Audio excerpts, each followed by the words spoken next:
Coming up on today's Locked On Senators, it's another day and it's another preseason win over the Toronto Maple Leafs. And Chabot and Chychrun got a long look tonight, and that got us thinking, how many goals can this decor actually score? And we've been thinking, how can Shane Pinto fit into the picture? Lots of trade rumors are swirling. We'll get into those and more. This is the Locked On Senators podcast. It's your team every day. Your Locked On Senators, your daily podcast on the Ottawa Senators. Part of the Locked On Podcast Network. Your team every day.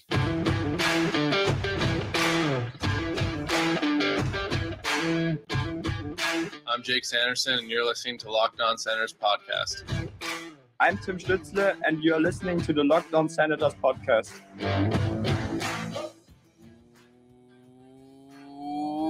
Welcome inside episode 881 of the Locked On Senators podcast. I'm Ross Levitan on the outskirts of enemy territory in Winnipeg, Manitoba, alongside Brandon Piller up in the Blue Mountains. A reminder, you can follow the show on social media at Sens Central on Twitter, lockedon.senators on Instagram. We are free and available wherever you download your podcast, including on YouTube. And today's episode is brought to you by the FanDuel Sportsbook. It's the official sportsbook of Locked On. Make every moment more. Right now, new customers can bet $5 and get $200 in bonus bets guaranteed. Just visit FanDuel.com/lockedon to get started today. Today is Tuesday, September 26th, and Pilsy, the Ottawa Senators have swept the preseason series against the Toronto Maple Leafs. And the Leafs were playing their first line in a preseason game.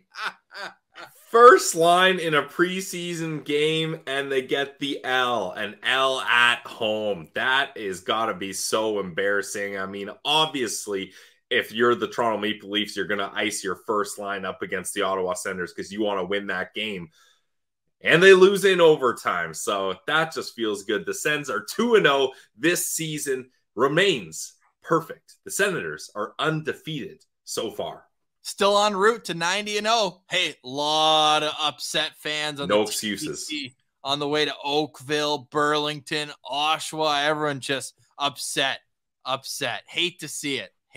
No, we don't. But obviously, that one girl got roasted because obviously she said, "Ha, the Sens are playing their first line at home." Well, how the tables have turned. But it wasn't the first line that did the damage for the Ottawa Senators. It was that top D pair of Jakob Chychrun and Thomas Chabot. Before we get into the offense that they create, a thought on how you figured they looked with both lefties, one playing the right side being Thomas Chabot. Look, I said it when we saw this lineup, Ross. I didn't love the idea of Thomas Chabot playing the right side, and I didn't really like it that much tonight. Although, love Chychrun on the left side. I mean, Chychrun looked really good tonight. So that's kind of one of those situations where now you're like, okay, well, do both of these guys need to play the left side? But then what happens with Sanderson? And then you just jumble everything up here. So personally, you know what? I was very overreacting to the initial lines. That's what we do for preseason lineups. And I think in hindsight, looking at it now, if you want to try Chabot, the preseason is the time to try Chabot on the right side. So I still don't like it, but I'm sure once the regular season comes, Chabot will be back to the left side where we've only ever seen him play in an Ottawa Senators uniform. Yeah, we'll get more into the decor as a whole in our next segment, but tonight it was a 4-3 win for the Ottawa Senators. Jakob Chychrun had 2 goals, including the overtime winner. It was Roby Red Light Yarventi who scored the opening goal for Ottawa, and Dominic Kubalik in his Senators debut found the back of the net, tipping in a Lassie Thompson wrister from the point. Overall, good effort by the Ottawa Senators. The shots were 39 all. Matt Sogaard looked phenomenal in his first game. I loved getting that breakaway save in early, or penalty shot rather. Save in early against Easton Cowan, who stick taps to him, man. London Knights forward, first-round pick. He had a great game for the Toronto Maple Leafs. Yeah, he did look good. And Ross, if you'll remember, that was the one guy from the first-round draft picks that we did not profile, and we made it very clear. So, you know what? Hey, shout out to the scouting staff. He looks like a decent prospect. Yeah, a reminder that we had one more first-rounder in our rankings than Bob McKenzie did. That's why you follow Locked On Senators for your draft coverage. But in all seriousness, this Ottawa Senators team, I can't wait to see them all together. That was also our first look at Vladimir Tarasenko. But out of all the players tonight, Pillsy, in this 4-3 OT win against Toronto, where the goal was scored in the last minute or so of overtime, who was the biggest standout to you? There's two ways you could go with this, Ross. So I'll go with the most obvious one. Sure. Jakob Chychrun was the best player on the ice tonight for both teams, in my opinion. I mean, he gets the... And yesterday it was Jake Sanderson. Good sign. Exactly, right? Chychrun got 2 goals here. He got the overtime winner. Ross, when Ridley Gregg was coming down the ice in overtime, I was yelling at my TV, low shot, low pad shot, low pad shot, and boom, he delivered low pad shot, right, the rebound right to Chychrun, who's involved in the play. He's right up there in overtime and ends up putting it past Martin Jones there. Our guy, Ross. We love Martin Jones here on this show. We do love Martin Jones. Thank you to him. It's nice seeing him in a Leafs jersey. Like, that's comforting. It really is. It's also comforting seeing Jakob Chychrun in a Sens jersey, right? Him having the full camp and everything. He's just so much fun to watch. Also had 5 blocked shots. And Pillsy, okay, let's save this for the next segment. But what the hell are they doing playing 30 minutes in this game? I don't know. I mean, but in all honesty, Ross, I was thinking about this, looking at this, and I was like, you know what? If I was DJ Smith too, I'd put Chabot and Chychrun out there for almost every shift also. Like, you can't blame the guy for letting it get out of hand, but this is exactly what we don't need, because the reason we bolstered our decor, the reason we signed Zub to that extension, the reason Sanderson elevating his game is so huge, the reason the Senators brought in Jakob Chychrun is so that Thomas Chabot wouldn't need to play over 30 minutes a night. And what does DJ Smith do? First opportunity available, trots him out there for over half the game. But to be fair, overtime game though. So he definitely accelerated his minutes a little bit. Yeah, but I mean, take the overtime out. They're still at what, like 27 minutes each. So not what you need, but you know what? I'm not about to complain about ice time in a win against the Toronto Maple Leafs. Regular season, preseason, I don't care. It's so nice to beat the Leafs, especially back-to-back. Let's go.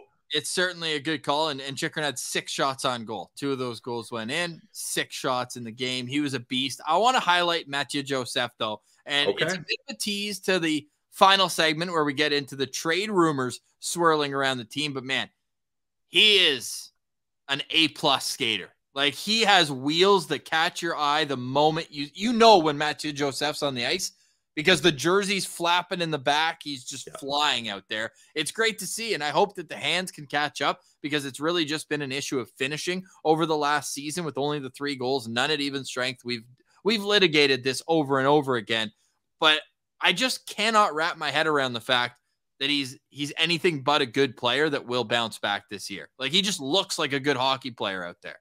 Yeah, and that's the thing, Ross. I think we've maintained on this show the whole time that we can see the potential of Mathieu Joseph, and we still think he's a good player. And look, obviously hindsight's 2020, but at the time the deal was signed, I don't remember too many Sens fans being up in arms about it.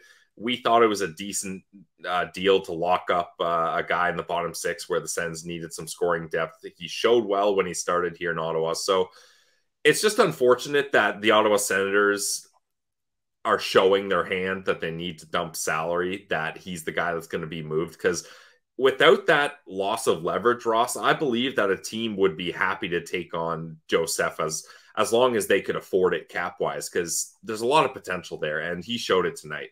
More of that conversation later on in the show. If you're watching on YouTube, I want to get the people. This is the People's Pod. I want to get everyone in the mix. So as we discuss one more standout each, I'm just going to scroll through. We asked on Twitter at Sens Central, who were your standouts from tonight's game? So I'm just going to scroll through it, and people can kind of see what all the other Sens fans saw from this 4-3 overtime win. Pillsy, let's talk about some of the bubble players, though, first. Roby Yarventi, Ridley Gregg, Angus Crookshank. Out of that trio, who's one guy you want to talk about their game?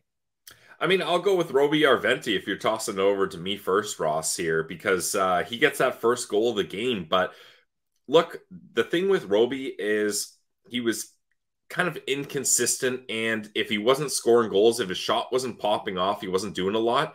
But that first goal that he scored, obviously, great shot. You love to see that. But Roby loses the draw, which, I mean, fair. He hasn't had a lot of time at center, but he sticks with the play. That's what I like to see. The Leafs player fumbled it, tried to clear it up the ice, has absolute pizza. Roby catches it, knocks it down, and then right away initiates a play, initiates offense. Backhand pass to Greg. Greg gets it back to Roby across the slot, and he shows off that release and scores that goal. So that's what you want to see from Roby Järventie. And I thought for a guy that's kind of out of position, usually a winger, and being put at center and now playing in the NHL, albeit preseason games, he's still kind of out of position here for the most part. I thought he played well. So I want to highlight Roby Järventie here. The only Ottawa Senator who's played in both preseason games. Yeah, true. Still playing down the middle, and really, that was a placeholder position for Shane Pinto today. It would have been great to see Pinto in between Dominic Kubalik and Mathieu Joseph. That line that had, Cole Reinhardt on it with Angus Crookshank, and I'm blanking on the third guy on that line. I thought they were fantastic for the most part in this game as well. I thought Reinhardt had that great run to the net where he kind of attacked from the outside and cut in. So, man, we know Reinhardt's got wheels and a great penalty killer, and he could be one of those call-up guys for a few games throughout the season. But man, Kubalik was great as well. I thought this was an overall great performance, except for one thing, Pilsy. What the heck went on in the faceoff dot tonight? In the second period, Ottawa won 2 out of 15 faceoffs. Yeah, that's not great for me, Ross. If you guys are watching on YouTube, Jen from Toronto might be a Sens Central standout as well, as a lot of the comments are directed towards her. That was the woman we were joking about early in the show that had that great tweet, just roasting the Senators for playing their top line in a preseason game. Yeah. Yikes. But you love to see it. So all in all, good effort, Pilsy. Great effort. I wouldn't call anyone's play lazy, although we did see a couple posts hit, but not for lack of trying. Dude, Crooker in overtime. Oh, yeah, that backhand would have been such a nice way to put a bow on that game. That would have been such an amazing goal. And then he was still, he's a guy who you're never going to call lazy. That guy gives 195% effort, if that's even possible. But, he was still battling and going and trying to find the puck right after. And no, great to see. Also, I know we mentioned it briefly, but Mads was awesome tonight. Like, he was controlling his rebounds. He was looking sharp. He was challenging at the top of the crease. I loved what I saw from Mads. And again, Pilsy, look at that. The Senators are giving their goalies full games, and what do? Back-to-back 35 save performances. First by Anton Forsberg, now it's Mads Sogaard. So pressure's on for Corpy. Joonas Korpisalo's got the next game, and he's got big expectations here when they play in Montreal on Wednesday is the next game. Pilsy, I think there might be a cut or two before then. You think that's crazy to say? I mean, Tomas Shamar only played 8 minutes in this game. Like, the OHL season's already started. It feels like we're seeing it around the league. Maybe they wait until after that Montreal game. But, like, let's get these kids playing at the level they should be at. Like, you got a taste. You got 4 or 5 practices in the NHL. But I think at some point soon, we're going to see the junior kids first disperse and go back to their respective clubs. Yeah, I think it was yesterday's episode we said we weren't going to see any cuts till the end of the week, but kind of revisiting that and you mentioning that does make sense. Like, it's great to get the OHL guys a taste, but realistically, none of these guys are knocking the door down and making this team out of camp. So yeah, send the junior guys back to their respective teams so they can get their season started. Like, Andonovski's still up, and Tomas Shamara, and like Dorian Donovan. Well, but the Kitchener Rangers regular season starts this upcoming Friday.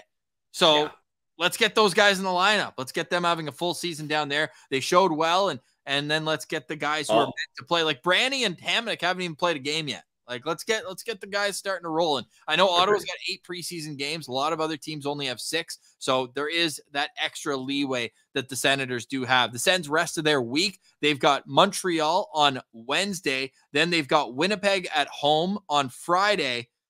And then they head out east, where they're going to be in Cape Breton on Sunday. And then they play back-to-back, with the Monday game being in Halifax against Pittsburgh. Now, Pilsy, look, I'm not saying that Mando is going to get the start for sure, but like, I hope he gets a full game, just like these other guys are. Why not just make it in Cape Breton? I know he told us he's going to have to pull some strings to get that happen, but this is the QMJHL goalie of the year with Cape Breton from a few years ago. So I'd love to see Mando, just as an aside, I'd love to see him get to be in that game on Sunday in Cape Breton. All right, on the other side, we're going to dive in a little deeper to the Sens decor. William on YouTube asked in the comments, how many goals can we expect for the Senators defense this year? We've got some comparisons and projections next. You're listening to Locked On Senators. Today's episode is brought to you by our friends over at FanDuel. They are the trusted online sportsbook of the Locked On Podcast Network. Heck, they're North America's #1 sportsbook. They're #1. That's what you love to see. And if you guys are watching on YouTube, you can see that I got my Bengals jersey on. The Bengals just had a big Monday Night Football win, and I had a bunch of action on it at FanDuel. Of course, the only sportsbook app that I use. It's safe, secure, simple, easy to use, and you can see those green numbers in your account instantly. That's what you love to see from a sports book app, and FanDuel does everything right. You can bet on spreads, player props, over-unders, and more. So visit FanDuel.com/lockedon and kick off the NFL season. FanDuel, official partner of the NFL. Today's episode is also brought to you by my favorite place on planet Earth, Shawarma Palace. Shawarma Palace, you can visit any of their 7 locations in Ottawa. You can also order them exclusively on Uber Eats. But if you're going to go in and get a Shawarma Palace, you can either go downtown on Rideau Street right by Chapel. You can go on Bank Street by Hunt Club or over by Baseball Town. They're also in the East End in Orleans. They're at Carleton University. You're never too far away from a Shawarma Palace. But like I said, they can bring it right to you as well. When I go, I always get the extra garlic on the platter. Pilsy likes the sandwich. You cannot go wrong. We have Nick Spence told us the poutine is unbelievable at Shawarma Palace. So go check them out. Any of their 7 Ottawa locations. It is the place to go for shawarma in Ottawa since 1997. So head there today. Head to Shawarma Palace. Eat like a royal. Go eat at Shawarma Palace.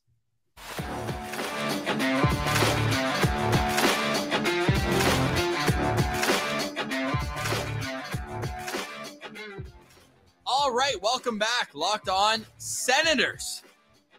Man, it's good to have a competent defensive core. I'm really excited to see the first time we get Chabot, Chychrun, Sanderson, Zub, and then Brandstrom, Hamonic. You know, JBD could be in the mix. This Matin Palo kid really impressed me in his game on Sunday night. This Sunday, Monday back-to-back is getting me, you know, a little confused with the days of the week. But Matin Palo there, you got Clevin in the mix, and woo, it's going to be a lot of fun. But how many goals can they score? William asked on YouTube. So we went back, and last year, for comparison's sake, the Senators defensive core scored 30 goals. Pilsy, safe to bet the over on 30 this year? Not good enough. We gotta boost those numbers. Those are rookie numbers. Let's just say that. Well, how high can they be boosted? Well, I did some projections of my own. Do we want to go through projections, or do we want to start comparing them to other high offensive decors around the league? Well, we just kind of spot grab different teams, some in the division, and then the Stanley Cup finalists. Vegas's decor in the regular season scored 36 goals. Boston scored 39. Tampa scored 33. Toronto was actually below Ottawa. They only scored 27. Whereas the Florida Panthers, I don't know if this is a league best, but I'm not sure who has more than 53 goals from their defensemen, because they had Brandon Montour, who had 16, and they had Aaron Ekblad, who had 14, and Gustav Forsling, who had 13. So they had 3 defensemen with 13 or more goals. Like that's unbelievable. So I think that that's a pretty high bar to set. But do you think that they can get closer to the top, which would be Florida, versus where they were last year at 30? Well, I mean, these are just some projections I made, Ross, and we went over them, and there was only one of them that you thought was unrealistic. So we'll start at the top here. I think it's realistic for Jakob Chychrun to get 15 goals. I mean, he had 18 with the Coyotes the one season, right? I think that was his career high. Yep. So 15 doesn't seem out of the question for me. I got Chabot getting 10. I believe he had 11 last year, so that seems very attainable. Sanderson with 8. I think we're going to see him get a lot more power play time, so he's going to boost those goal numbers from 4 to 8, in my opinion. Zub I got with 4. I feel like he can get in the mix with a couple goals, hopefully some deflections from point shots. Hamonic, the power play specialist from the end of the year, I got him with 4 goals as well. I think that's reasonable. And then Branny, I think Brandy's going to have a good year. I think he's going to get 4 goals this year. So if you add all that up together, that's 45 goals total, which seems very high considering the comparisons, other ones that we made. But I think it's attainable. I think 40 should be the bar. I think they need to be 40 goals this season. And a huge part of that is staying healthy for Jakob Chychrun and Thomas Big Chabot. Time. Yeah, when you're talking about goals, the health of Jakob Chychrun will big time affect how that goes. Man, how about the way Chychrun scored? It's the goal he scored last night was almost identical to the one he scored in the home debut against Columbus, where he grabs it. It's not a one-timer. He steps in 1 or 2 strides, and then he just rips it bar down. He's got an unbelievably lethal shot, and I hope he utilizes it not only at 5-on-5, but I'm pretty tempted to put him there on the second power play unit as well. It's the same side as Kubalik and Norris and Tarasenko, so there's going to be a lot of competition. But man, he's showing results there. No, in my opinion, Ross, Chychrun has to be that guy on one of those units. Maybe even the second unit, I wouldn't hate that, but he's got to be that guy on that right side on one of the units. He's so talented from that location. So let us know how you're expecting the Sens decor to shake up. What's the over-under on goals? I'm going to set it at 39.5, and I'm going to bet the over, but I think it's going to be right around there because that's a lot to ask, man. That's a lot of goals from the back end.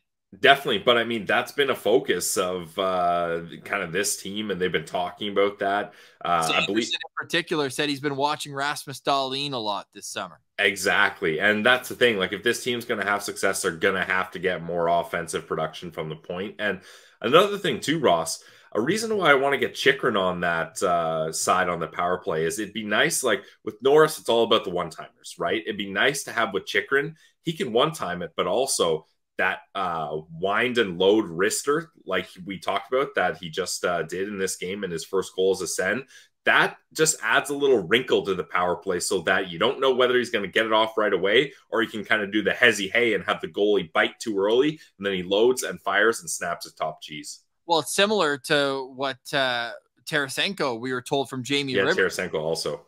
That he doesn't do the one-timer as much. He's more of a shooter, but it's the chick boom. We'll call that one for the wrist, or the chick boom. Unbelievable. Chychrun's an Ottawa Senator, but Shane Pinto is not signed. And that is a huge topic of conversation, not only in Ottawa, but around the league, because GMs understand that Pierre Dorion and the Ottawa Senators are in a, quote, pickle, like the owner, Michael Andlauer, said when he was on TSN 1200 today. On the other side, we're going to discuss who could be going the other way, what teams are interested in making a deal with the Ottawa Senators, and why are they trying to take a friend of the show. All that's next. You're listening to Locked On Senators.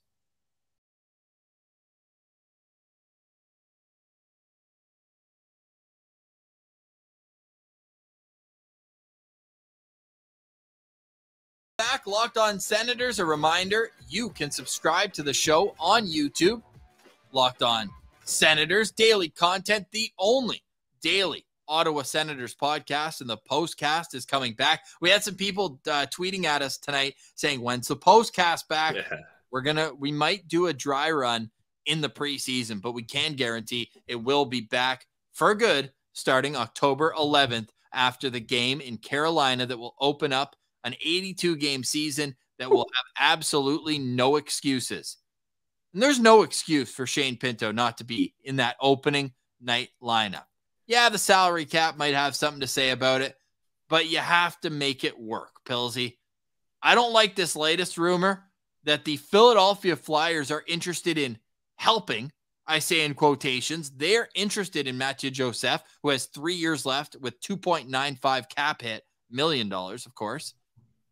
But they want Tyler Boucher, reportedly, or a first-round pick attached with Matthew Joseph? When did Matthew Joseph become like a negative value player? I don't understand this.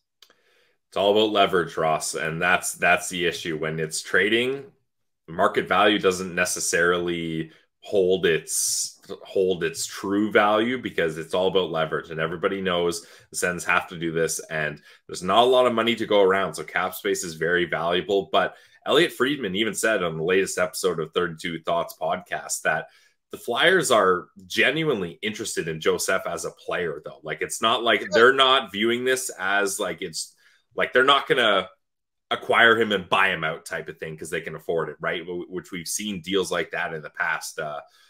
Yamamoto to Detroit, that's a good example. Some people thought, hey, maybe Detroit's going to look for Yamamoto to be on bottom six. Nope, they just bought him out right away. Whereas I don't think that the Philadelphia Flyers would do that with Joseph, especially with how much cap space they have, and they're just trying to fill out their roster here. So, but again, it's all about leverage, so that doesn't change much. Now, I don't think the Senators will give up on Boucher this early. But you know why the Philadelphia Flyers want him, right? Not only is he a local kid, his dad's, I think, advising with the organization. He's like best friends with one of the Briere kids as well. Like grew up under it, right? Danny Briere it was always Giroux and Danny B. He called him, I think, when he came on our podcast the first time, Tyler, that he was like an inspiration to him. So like if it ends up happening, man, we'll be cheering for Tyler either way. So this isn't a whole like the Joey Decourt thing. Same, like once you come on the show, like we're very open about our biases. We're not like pretending anything like that. But it would also be silly for a guy who everyone has said, and obviously health permitting, and that is the big X factor. He has to be healthy. There's no question about that. He's a professional size player playing junior. Just wait till he gets to the pros. Wait till he gets to the pros. And then you're going to trade him right before he plays his first pro game? That just seems like the worst time to cut bait. I look at the fact the Senators have drafted 1 million defensemen in the last 2 drafts. And I say you have to find something on the back end that you move in that trade. I understand Lassie Thompson needs waivers. In all likelihood, he has no value. I get it. They've held that asset too long. Yep. It's no value. But there has to be something that has value, not named Tyler Clevin on the back end, that you can move in exchange for this relief. Well, Tyler Clevin's not going anywhere. He's part of Pierre Dorion's untouchable group, as we learned in the Jakob Chychrun deal, right? So that's not even an option in my mind.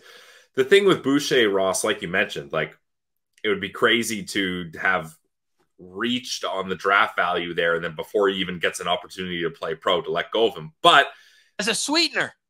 But this is the ultimate, it's now or never type move for the Ottawa Senators. Like either you trade him now while his value is still unknown. I think it's fair to say Boucher's value is still unknown right now. Yeah. Or you say, nope, we put a lot of draft capital into this kid. We drafted him 10th overall. There's a reason we wanted him. We're holding on. We're going to see how it goes. So those are I would say right now is the fork in the road here, and they got to decide what path they're on. Now, as far as other ways to make this work, Ross, I'm a Branny guy. I hold a stand by all the things I've said about his value, the versatility. I think he's going to have a good year, everything like that. But I will admit that I don't see long-term future plans for Branny in this organization. Immediately this year, and maybe even a year or two after, I think there could be a lot of value with him sticking with this team. But beyond that, I just don't think it's a relationship that's going to work out mutually. I think Brandy's going to want to have the opportunity, to have a better role. And the Sens are just going to say that role's not available for you unless people get injured. Then you can move up. So I think, look, maybe it's at a point where you trade Branny for good value and add Joseph rather than trade Joseph at an ultimate low point and add a first-round pick. Now, I was very open, Ross, with you that I'm very comfortable. And in fact, I hope that the Senators trade one or maybe even both of their first-round picks to really go for it here. But you cannot be adding a first-round pick to a sweetener to get a cap dump just to sign an RFA. Yep. You cannot be doing that. You cannot be doing that. RFA is when the team is supposed to have the hammer and have the leverage. You can't be giving out prime assets just to appease to an RFA. Otherwise, you've lost all leverage with upcoming RFAs. And that's a position the Ottawa Senators cannot be in. So that's where I stand with this whole cap situation here. But I also say, Ross, the avenue of trading Shane Pinto to get rid of the Shane Pinto problem can't happen either. No. Not this early, not when you've seen what he can do, and not after I bought his North Dakota jersey. Yeah, also that's an important factor here. But I think the only time Shane Pinto becomes expendable is if you're totally comfortable knowing that Ridley Gregg can take that third line center role. And I'll speak for myself here. I'm not totally comfortable knowing that Ridley Gregg can take that third line role just yet. No, I think Shane Pinto, he's a part of the fabric of the team. He seems like he's he's the core member of the team. Dorian said as such. We have everyone but one member of our core in camp. They need Shane Pinto as a part of this team. I'm not saying it's Crosby, Malkin. I'm not, but I'm saying the depth of having what Pittsburgh had when they made their run for the back-to-back finals. They won the cup. They had Crosby, Malkin, and Jordan Staal. And I do see Shane Pinto in the mold of a Jordan Staal. Maybe not the offense that Staal had. I know Staal was a top 5 pick, but that's the type of depth you need if you're going to have a 1-2-3 punch down the middle, and you can really kind of use that to your advantage. So no, you cannot trade Shane Pinto. But all I'm saying is if it's Tyler Boucher, it can't be for future considerations. If they're getting that, like, you can't give away 2 assets. One, like you said, unknown value for Boucher, but there should be a level of value for Mathieu Joseph. He's a decent player who had a bad offensive year, but is still an elite penalty killer and can be an everyday. I don't even want to call him a bottom 6. I call him a top 9 because he's shown in the past with Norris and he can play with top-end players at times. I mean, it was just such a small sample size. I don't think other teams around the league are going to buy that. You need at least like a third and a fourth back. Like, you need some sort of lottery tickets. You can't be like, all right, here's 2 really good players. Here, just give me future considerations. Like, that would just be a bad look. I agree with that. But also, Ross, and I know people hate the narrative of Pierre Dorion mopping up his mistakes, but look, the reason why this whole trade has to go down is because of those mopped up mistakes. And I don't want to put it all on Dorion because I think it came from up above with the Bobby Ryan buyout. If they had an extra $1.8 million, which is the Bobby Ryan buyout this year, now all of a sudden you have $2.4 million in cap space, and all of a sudden it's not that difficult. They have and Michael Del Zotto. You don't buy out those 2 contracts, you have enough to buy Shane Pinto. Look, everybody makes mistakes, and Ross, we both worked in the restaurant industry. If someone spills beer on the ground, that's a mistake. That's a -1, but you mop it up. You got to mop it up. And that's just the thing. Like, I don't like mop-up deals, but sometimes you make a mess and you got to clean it up. And cleaning it up ain't pretty, and no one wants to do it, but it's what you have to do. So the Ottawa Senators have so much draft capital in their prospects, and at some point you have to use that value in your favor to improve, or at the very least maintain your NHL roster. So if that's what has to happen, that's what has to happen. Pinto's believed to be looking for a short-term deal worth around $2.5 million per season. As he should. This is all coming from the 4th period. Yeah, he's well in his rights to ask for that amount of money. And it is interesting, though, that the news about all this is coming from a Philadelphia Flyers reporter. And if I was the Flyers, I'd be asking for that too. But just remember what all the rumors were when Matt Murray was on the trade block. Oh, it's going to be Pinto, Greg, all these guys. It was a 3rd and a 5th round pick. I'm not saying it's going to be that cheap, but of course Philly's going to be asking for the world because they know Ottawa's in a tough spot and they have that extra 1st round pick this year. So to be continued, the story of how Shane Pinto's cap space will fit into this whole picture. Pillsy, any final thoughts on today's show? I've got 2 final thoughts, Ross. First off, I thought about this. If you guys are watching on YouTube, I am wearing my football jersey. I'm drinking a rum and Coke as we do this. But I thought of this, Ross, because people watching in the morning might be like, Pillsy having a Coke at 8 in the morning. Remember Mark Mathot's reaction to thinking you were drinking a pop at 8 in the morning? Whoa. First of all, Ross, are you drinking a Coke at 8 in the morning? And that ended up being an ultimate screen grab of him being like, hey, what are you doing? So I just thought that was funny.